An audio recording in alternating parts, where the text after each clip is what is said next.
గమ్మత్తున్నది. SI పదవి ఎస్ఐయా CI అయినా SI Kodad police స్టేషన్లో ఎస్ఐ. ఇక పదవి ఇంకొక 5-6 నెలల్లో ఇక రిటైర్మెంట్ అవుద్దనంగా పదవికి రాజీనామా చేసి సర్పంచ్గా నిలబడ్డాడు. కాంగ్రెస్ మనదే, ఎమ్మెల్యే కూడా మన వాళ్ళే అని నిలబడ్డాడు. జనాలు ఓడగొచ్చారు. సర్పంచ్గా గెలుపొందాలని ఉత్సాహంతో ప్రభుత్వ ఉద్యోగానికి రాజీనామా చేసి మరి బరిలో నిలిచిన ఆయనకు నిరాశ మిగిలింది. స్వల్ప తేడాతో ఓటమి చవి చూసిండు. సూర్యాపేట జిల్లా కోదాడ మండలం గుడిబండకు చెందిన పులి వెంకటేశ్వర్లు కోదాడ పోలీస్ స్టేషన్లో ఎస్ఐగా విధులు నిర్వహించేవారు. 2026 ఏప్రిల్లో ఆయన ఉద్యోగ విరమణ చేయాల్సి ఉంటే పంచాయతీ ఎన్నికలకు నోటిఫికేషన్ రావడంతో కొలువుకు రాజీనామా చేసిండు. కాంగ్రెస్ మద్దతుతో సర్పంచ్ అభ్యర్థిగా బరిలో నిలబడ్డాడు. సర్పంచ్ పదవి కోసం మొత్తంగా 8 మంది పోటీలో నిలబడ్డారు.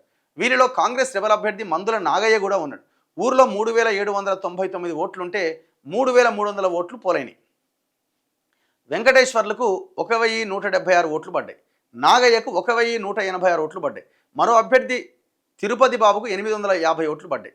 57 ఓట్లు చెల్లలే. మిగతా 5గురికి కలిపి 36 ఓట్లు వచ్చినాయి. నాగయ్య 10 ఓట్ల తేడాతో గెలుపొందగా వెంకటేశ్వర్లు రీకౌంటింగ్కు పట్టుబట్టిండు. రెండోసారి కూడా లెక్కబెట్టాడు. నాగయ్యకు మళ్ళీ అంతే మెజార్టీ వచ్చింది. దీంతో గుడిబండ సర్పంచ్గా నాగయ్యను అధికారులు ప్రకటించారట. అంటే కాంగ్రెస్ రెబల్ అభ్యర్థి గెలుపొందిండు. అక్కడ ఏం జరిగింది? యాక్చువల్గా పోటీ చేసిన అతను, యాక్చువల్గా ప్రజల్లో బలం ఉన్న అతనికి టికెట్ ఇచ్చి ఉంటే ఆయన గెలిచాడు. ఈయనను తీసుకొచ్చి పెట్టినట్టున్నారు. జనం ఈయనను ఓడగొట్టారు.